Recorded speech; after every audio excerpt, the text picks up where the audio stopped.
Hello बच्चों, हिंदी की पाठशाला में आप सबका फिर से बहुत बहुत स्वागत है। इस कक्षा में हम लोग जातिवाचक संज्ञा को ही फिर से कंटिन्यू करेंगे। इसमें कुछ दो तीन पॉइंट्स रह गए थे जो उस दिन हम लोग नहीं कर पाए थे। हालांकि आज हम इसके भेद करेंगे, तो इससे पहले हम जो है इसको पूरा कंप्लीट कर लेते हैं। जातिवाचक संज्ञा के अंतर्गत दालें, फूलों, फलों और सब्जियों के नाम भी आते हैं। यानी कि मैंने कहा दाल, तो दाल में कोई भी दाल हो सकती है, यानी दालों का हम वर्गीकरण कर सकते हैं उसकी किस्मों के आधार पर। ऐसे ही फूल है ना। तो जैसे मैंने कहा मूंग, फूल में मैंने कहा कमल, गुलाब, मैंने कहा आम, मैंने कहा कद्दू, तोरई, है ना। तो कोई भी सब्जी होगी, तो ये जो सब चीजें हैं ये जातिवाचक संज्ञा के अंतर्गत आएंगी, है ना। क्यों? क्योंकि इसका हम वर्गीकरण कर सकते हैं इसकी किस्मों के आधार पर। मूंग की बहुत सारी किस्में उपलब्ध है हमारे पास में। कमल की बहुत सारी किस्में उपलब्ध है हमारे पास में। सफेद कमल भी होता है, गुलाबी कमल भी है, नीले कमल भी होते हैं। ऐसे ही गुलाब की भी बहुत सारी किस्में उपलब्ध हैं। लाल गुलाब है, पीला गुलाब है, सफेद गुलाब है, काला गुलाब है, ठीक है। इसी प्रकार से आम की बहुत सारी किस्में हमारे पास में उपलब्ध हैं। कद्दू की बहुत सारी किस्में हमारे पास उपलब्ध हैं। जैसे पहले बड़े कद्दू आते थे, अब जो है लंबे वाले कद्दू भी आते हैं। ऐसी ही तोरी की भी किस्में हमारे पास में उपलब्ध हैं। तो इस प्रकार से जातिवाचक संज्ञा में दालें, फूलों, फलों, सब्जियों के नाम भी आते हैं। इसी के साथ ही मैं एक पॉइंट और डिस्कस करना चाहूंगी। जैसे मान लीजिए हमने कहा मूंग या हमने कहा दाल, तो दाल में यदि हमने कह दिया कि भाई मुझे मूंग की दाल चाहिए, है ना, मूंग की दाल, तो अब ये जो दाल है जो पहले जातिवाचक थी, अब ये जातिवाचक ना होकर के ये जो पूरी दाल है ये बन गई व्यक्तिवाचक। इस पॉइंट पे आप ध्यान देना कि यदि जातिवाचक संज्ञा से पहले की या का लग जाए, ठीक है, दाल जातिवाचक संज्ञा से पहले यदि की या का लग जाए तो वह व्यक्तिवाचक संज्ञा बन जाती है। या जातिवाचक संज्ञा से पहले कोई विशेषण लग जाए तो वह व्यक्तिवाचक संज्ञा बन जाएगी, ठीक है। तो इस प्रकार से मूंग की दाल, चने की दाल या चना दाल, तो यह दाल की हम विशेषता बता रहे हैं। कौन सी दाल? चने की दाल। यहाँ पे दाल की हम विशेषता बता रहे हैं। कौन सी दाल? मूंग की दाल। तो इस प्रकार से दालें में जो है अगर की का लग जाए या विशेषण लग जाए तो वह जो है व्यक्तिवाचक संज्ञा बन जाती है। आगे बढ़ते हैं।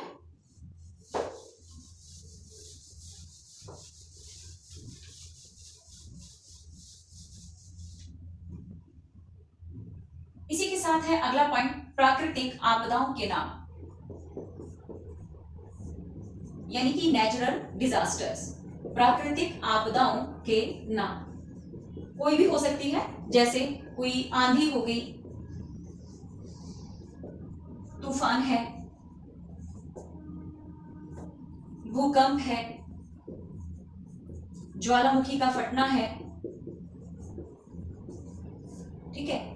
आंधी कई प्रकार की है, उसकी तीव्रता, तूफान उसकी ये भी कई प्रकार के होते हैं, इनकी तीव्रता के आधार पर वे कितनी तेज गति से तूफान आया था। इसी प्रकार से भूकंप है, भूकंप का भी हम वर्गीकरण कर सकते हैं। इसका भी वर्गीकरण आंधी का भी कर सकते हैं, तूफान का भी वर्गीकरण कर सकते हैं, भूकंप का भी वर्गीकरण कर सकते हैं। भूकंप का वर्गीकरण हम कैसे कर सकते हैं? इसको इसकी तीव्रता के आधार पर। आपको पता ही है कि भूकंप की तीव्रता किस पे नापी जाती है? रिक्टर स्केल पर। तो जितनी तेज गति से, जितनी तीव्रता से जो है भूकंप आता है, तो उस तीव्रता के आधार पर, उसकी जो फ्रीक्वेंसी है उसके आधार पर हम भूकंप का वर्गीकरण कर सकते हैं। इसी प्रकार से ज्वालामुखी का भी वर्गीकरण किया जा सकता है। यानी हम ये नहीं कह सकते ज्वालामुखी केवल एक ही है ना, ज्वालामुखी भी कई प्रकार के हैं, जैसे सक्रिय ज्वालामुखी, है ना, और दूसरा निष्क्रिय ज्वालामुखी।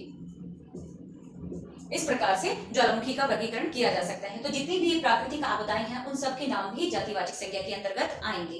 इसी प्रकार से हम नेक्स्ट पॉइंट की बात करते हैं, जिसमें है हमारे जितने भी संबंध हैं, सामाजिक संबंधों के नाम। सामाजिक संबंधों के नाम भी जातिवाचक संज्ञा में, ये हमेशा ही जातिवाचक संज्ञा के अंतर्गत आते हैं। जैसे माता पिता, भाई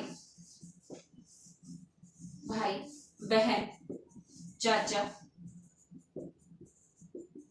चाची। तो इस प्रकार से सामाजिक संबंधों के नाम जो भी हैं उनको हम जातिवाचक संज्ञा में रखेंगे। क्यों? क्योंकि यहाँ पे इनका वर्गीकरण संभव है, क्योंकि माता पिता पूरी दुनिया में कोई एक नहीं है ना। किसी के भी माता पिता हो सकते हैं। राम के माता पिता हैं, श्याम के माता पिता हैं, या राम का भाई है, सीता का भाई है, चाचा चाची। तो इस प्रकार से इनका वर्गीकरण किया जा सकता है। जिन चीजों का वर्गीकरण किया जाए, जिनका विभाजन कर दिया जाए, जिनको विभक्त कर दिया जाए, वो जातिवाचक संज्ञा के अंतर्गत आते हैं। इसी प्रकार से हम एक और पॉइंट पे डिस्कस करेंगे। जैसे हम कहते हैं कि हवा, पानी, अग्नि, ये सभी क्या है बच्चों? ये सभी जो है जातिवाचक संज्ञा के अंतर्गत ही आएंगे। क्यों? क्योंकि हवा का वर्गीकरण किया जा सकता है। हवा जो है 49 प्रकार की कही गई है। हवा जो है 49 प्रकार की कही गई है। 49 यानी 50 में एक कम। तो 49 प्रकार की हवा कही गई है। इसका मतलब हवा का भी वर्गीकरण संभव है ना। यानी पूर्व से चलने वाली हवाओं को पूर्वाई कहा जाता है, पश्चिम से चलने वाली पछुआ पवनी है ना। तो इसी प्रकार से पानी का भी वर्गीकरण किया जा सकता है। पानी का वर्गीकरण कैसे किया जा सकता है? इसकी सौम्यता के आधार पर, इसकी कठोरता के आधार पर, है ना। पानी जैसे कठोर जल है, मृदु जल है ना। तो इस प्रकार से पानी का वर्गीकरण भी किया जा सकता है। जो है उसी प्रकार से अग्नि का भी वर्गीकरण किया जा सकता है। अग्नि 3 प्रकार की कही गई है। जैसे दावानल या दावाग्नि, दूसरी बड़वाग्नि, और तीसरी जठराग्नि। दावाग्नि कहते हैं वन में लगी आग को, बड़वाग्नि कहते हैं जो आग समुद्र में लगती है, और जठराग्नि जो मनुष्य के खाए हुए अन्न को पचाती है, उसे जठराग्नि कहा जाता है। तो इस प्रकार से देखा आपने कि जातिवाचक संज्ञा में जो है ये सब चीजें आती हैं। बच्चों, जातिवाचक संज्ञा हमारा कंप्लीट होता है। अब हम शुरू करते हैं जातिवाचक संज्ञा की जो 2 भेद मैंने बताए थे उनको हम पूरा करते हैं। तो जातिवाचक संज्ञा के हमने 2 भेद पढ़े थे, जिसे हम कहते हैं समूहवाचक संज्ञा और दूसरा है द्रव्यवाचक संज्ञा। ठीक है, तो सबसे पहले हम लेते हैं समूहवाचक संज्ञा को। तो इसकी जो परिभाषा है उसको नोट डाउन करेंगे।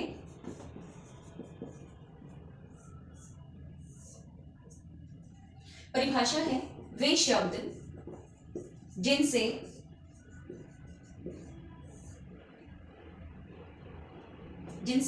वस्तुओं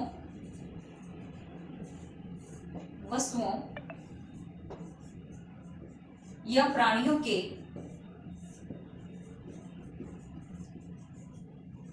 समूह का पता लगता है, समूहवाचक संज्ञा कहते हैं। अब समूहवाचक में बच्चा क्या क्या चीजें आ सकती हैं? यानी समूह है, यानी कोई चीज ग्रुप में है, अकेले ना होकर के या एक वचन में ना होकर के वो चीजें बहुवचन में है। हिंदी में आपको पता ही है कि एक से ज्यादा होने पर उसको बहुवचन में मान लिया जाता है। तो इसी प्रकार से यहाँ पे जो समूह में चीजें हैं वो मनुष्य भी हो सकते हैं, है ना, और वो वस्तुएं भी हो सकती हैं। तो आइए देखते हैं वो कौन कौन सी चीजें हो सकती हैं। जैसे मैंने कहा गुच्छा फूलों का भी हो सकता है ना, और चाबी का भी गुच्छा हो सकता है। तो इसको वैसे तो ये देशज शब्द है, जो ये है देशज शब्द है, और इसको हम संस्कृत में कहते हैं स्तबक। ठीक है, गुच्छा हो सकता है। कक्षा हो सकती है, क्योंकि कक्षा में सभी बच्चे इकट्ठे यानी समूह में पढ़ते हैं। ठीक है, सभा हो सकती है, सभा में कोई 1-2 लोग तो होते नहीं है, बहुत सारे लोग होते हैं। आर्मी यानी कि सेना हो सकती है। कोई एनजीओ हो सकता है, एनजीओ यानी कि नॉन गवर्नमेंट ऑर्गेनाइजेशन यानी गैर सरकारी संगठन, तो वो हो सकता है। कोई मंडल हो सकता है, मंडल है ना, कोई मंडल हो सकता है, कोई जैसे मंत्रिमंडल है ना, और इसी तरीके से हो सकता है समिति हो सकती है, कोई समिति, कोई संगठन हो सकता है, कोई यानी ऑर्गेनाइजेशन, कोई संस्था हो सकती है। तो ऑफिस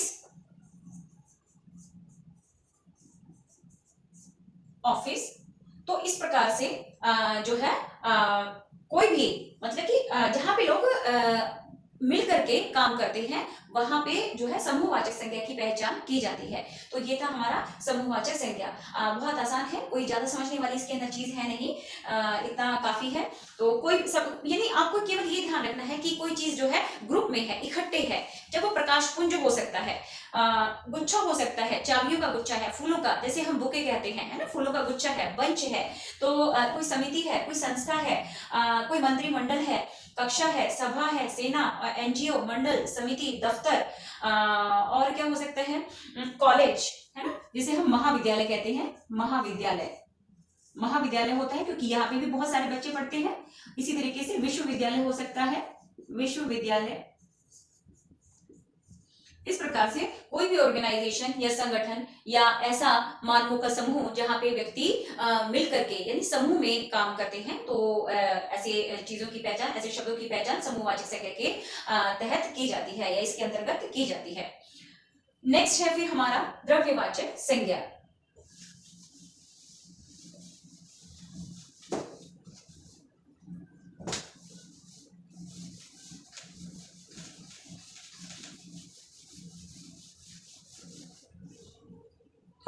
अब देखते हैं द्रव्यवाचक संज्ञा। देखिए द्रव्यवाचक संज्ञा में क्या होगी, इसकी बहुत सिंपल सी पहचान है। कई बार बच्चे कंफ्यूज हो जाते हैं कि इसमें क्या क्या चीजें आ सकती हैं। तो इसको पहचानने का जो सबसे सिंपल, जो साधारण सा तरीका है वो ये है कि वे वस्तुएं जिनकी गणना, गणना बेटा यानी कि गिनती, यानी जिनको काउंट नहीं किया जा सकता, जिनकी गिनती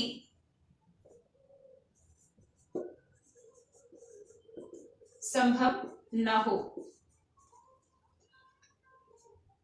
या जिन्हें केवल नापा, मापा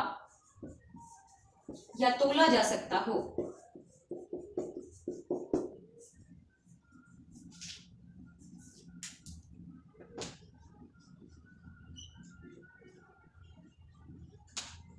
तोला जा सकता हो, ऐसे शब्दों को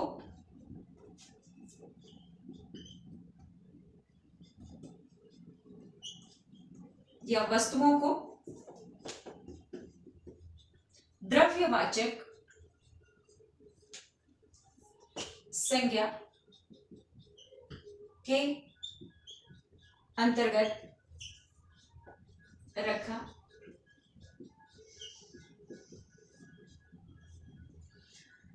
रखा जाएगा। तो अब वो कौन सी चीजें हो सकती हैं? ऐसी बहुत सारी चीजें हैं, क्योंकि दुनिया में ऐसा तो है नहीं कि हम सभी चीजों की गिनती करके ही लेते हैं। बहुत सारी चीजें ऐसी हैं जिनको हम नाप करके लेते हैं, किसी को माप के लेते हैं और किसी को तोल करके लेते हैं। जैसे अब नाप, माप, तोल क्या है इसको समझ लेते हैं हम। नाप, माप और तोल, देखो वो चीजें जिनको नापा जाता है, ठीक है। नाप किस किस चीज की, यानी लंबवत पदार्थों को या पदार्थों की, ऐसे कर लेते हैं कि नाप होती है। जैसे कपड़ा, है ना, कपड़े को हम नाप करके लेते हैं, या रस्सी हो गई, है ना, कपड़ा है, रस्सी है, इसको हम जो है नाप करके लेते हैं। इसी तरीके से मापा किसको जाता है, माप किन पदार्थों की होती है, जो पदार्थ है लिक्विड फॉर्म में होते हैं, यानी तरल जो चीजें होती है उनको उनकी माप की जाती है। जैसे तेल, दूध, पेट्रोल आदि, यानी लिक्विड फॉर्म में, तरल फॉर्म में जो चीजें होंगी उनकी जो है माप की जाती है। इस चीज का आपको ध्यान रखना है। इसी प्रकार से अब तोला क्या होगा, तोलने में क्या चीजें आ जाएंगी, जो चीजें सॉलिड होती हैं, यानी जो चीजें ठोस होती हैं, उसको हम किसमें रखते हैं,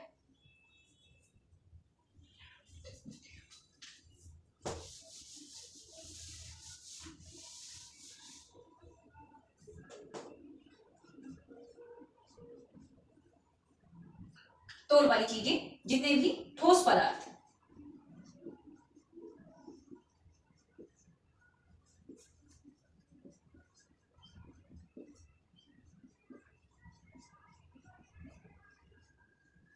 तोला जाता है। जैसे कुछ भी हो सकता है, आम है ना, लकड़ी है, गुड़ है,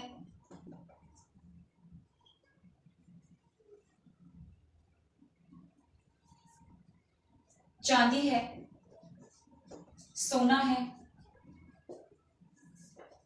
पीतल है, लोहा है, ठीक है, सेब है, संतरा है।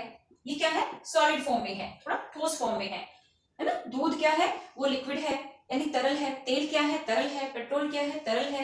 तो ये सारी चीजें माप के अंतर्गत आएंगी और नाप के अंतर्गत क्या आएंगी, जितने भी जैसे कपड़ा है, रस्सी है, ये सब चीजें इसके अंतर्गत आ जाएंगी। तो मुझे आशा है, उम्मीद है कि आप लोगों को ये समझ में आ गया होगा कि नाप, माप, तोल जो है क्या चीजें होती है, किन चीजों की नाप होती है, किन चीजों की माप होती है और किन चीजों की तोल होती है। तो ये थे जातिवाचक संज्ञा के दो भेद, यानी द्रव्यवाचक संज्ञा और समूहवाचक संज्ञा। तो इसी के साथ ये जातिवाचक संज्ञा हमारा कंप्लीट होता है। नेक्स्ट वीडियो में हम लोग डिस्कस करेंगे कि संज्ञा परिवर्तन कैसे होता है, संज्ञा कैसे बनाई जाती है। तो उन चीजों पे हम चर्चा करेंगे। तो अगली जो नेक्स्ट वीडियो होगी उसमें हमारा संज्ञा टॉपिक पूरी तरीके से कंप्लीट हो जाएगा। धन्यवाद।